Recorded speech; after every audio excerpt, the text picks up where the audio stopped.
5 years after I was brought home. I died in a car accident.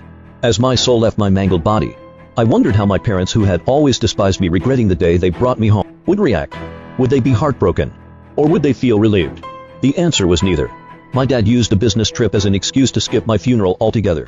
My mom shed a few crocodile tears but later confided in her friends that she felt a weight had been lifted. My brother thought my death was a blessing. No one would be trying to take what he thought was rightfully his sister's anymore. They even went on a family vacation abroad to comfort their adopted daughter, who had shed a few insincere tears. Seeing all this, I gave a bitter laugh. I had overestimated my importance in their lives. When I opened my eyes again, I was back to theta why my parents came to the orphanage to take me home. Looking at my parent, sitting across from me, their eyes rada and voices trembling with emotion, I knew I had been reborn.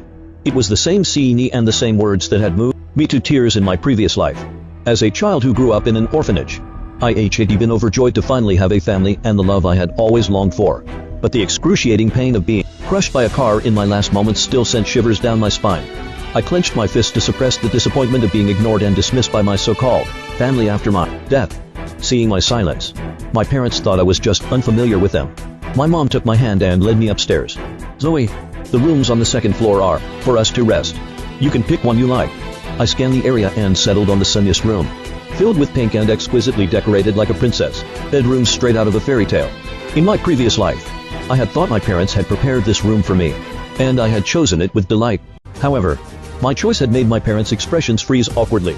Then my mom forced a smile and said, "Zoe, this room is Bella's. She's your sister. If you like the decoration, we can do the same for your room."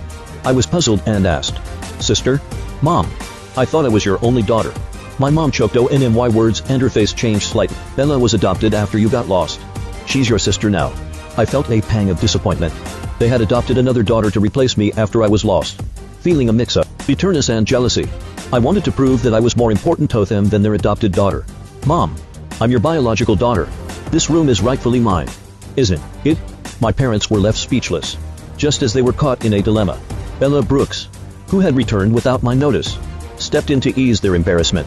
"I'm already happy to be your child. I don't mind giving up the room," she said with a forced smile.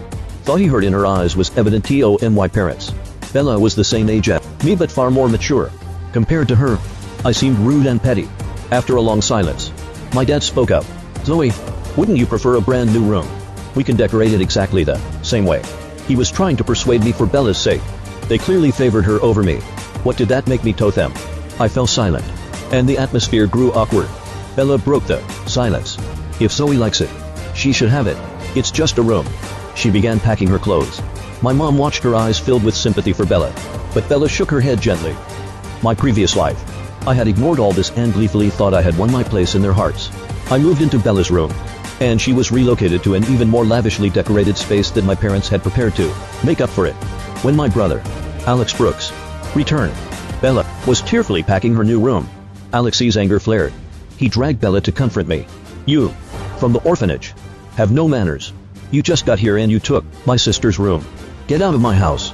I was exploring the room, admiring a delicate cup, when Alex's furious face made me drop it. The shattering glass echoed through the house, bringing my parents upstairs. Alex turned to our parents. "Bella has been with you for years and yet you let an outsider take her home. Does blood really mean that much?" I was stunned. They were my parents, my brother, my family. Why was I the outsider? Our parents remained silent, implicitly agreeing with Alex's word. It turned out they didn't think of me as family. In the days that followed, the more I lacked something, the more I tried to prove myself. Under Bella's influence and my own foolishness, I competed with her in everything, yet I always fell short. Later, Bella won the international piano competition. At her celebration party, I was ridiculed by her friends, humiliated, ran out of the hotel and was hit by a speeding car right outside the entrance. Inside the hotel, there was joy and celebration. Outside, I was alone bidding farewell to the world. In mindless street moments, memories flashed before my eyes, fleeting and gone. In this life I wouldn't be a fool again. Reborn, I would recognize what I truly wanted and stop chasing after a love that wasn't worth it. Any small room will do. My parents were taken aback by my modest request. "Are you sure? Do you need us to decorate it?" they asked, pretending to care. "No need. A simple room is fine. Actually, a smaller room makes me feel safer." Their relief was evident. They were more than happy to let me stay in a shabby, cramped room. When Bella came back and saw me moving my luggage into the small room, she put on a show. She approached me with a carefully wrapped gift. "Zoe, I got you a necklace. As a welcome home gift. Before I could react, Bella pulled out the necklace and reached for my neck, pretending to trip backward as if I were pushing her. But I was ready for this. As she leaned back, I grabbed her arm. And instead, I lost my balance and fell to the ground. Bella was taken aback by my move, while I calmly stood up, dusting myself off. Thanks for the gift. But you should be more careful. You almost hurt yourself. Good thing I caught you. Otherwise you'd be the one on the floor, I said, my voice steady. Bella was speechless. Her plan foiled. I wasn't naive. I knew exactly what she was up to. In the previous life, it was the room. And in this life, it was the necklace. Bella had always been a master of backup plans, scheming to make me her shadow. But I wasn't falling for it. I had changed my path this time. And her schemes seemed almost comical to me. I had learned to love myself in this life. And I wasn't interested in anything she cared about. When I was reborn, all I wanted was to live this family, be independent, and find my own worth. I'm really too clumsy. I just wanted to give you the necklace and get along with you. But I ended up causing trouble, Bella said, still quick on her feet. Her words. Of course. Not for me, but for our parents. I'm just a burden. Everything I do seems to cause trouble, she continued. Sure enough, my mom couldn't bear to hear that. She pulled Bella into her arms and comforted her. Of course. You're not a burden. Noon in this family is a burden. You're all my treasures. My dad chimed in. Parents never think their kids are a hassle. When similar things happened to me, I was just a troublemaker. But with Bella, they assured her that no parent would ever think their child was a burden. In my past life, when I stumbled, they called me clumsy and told me not to embarrass them. I didn't want to watch their act anymore, so I walked straight into my room and shut the door. Through the thin walls I could faintly hear Bella's voice. Does Zoe not like me? Zoe's just tired, my mom quickly replied. My dad added. She left without saying a word. Kids from the orphanage really need to be taught some manners. I pulled the blanket over my head with a cold laugh, blocking out their voices. What was there left to expect from a family like this? As expected, my parents were probably comforting Bella after her little performance and taking her out to cool off. I grabbed my book and headed for the door.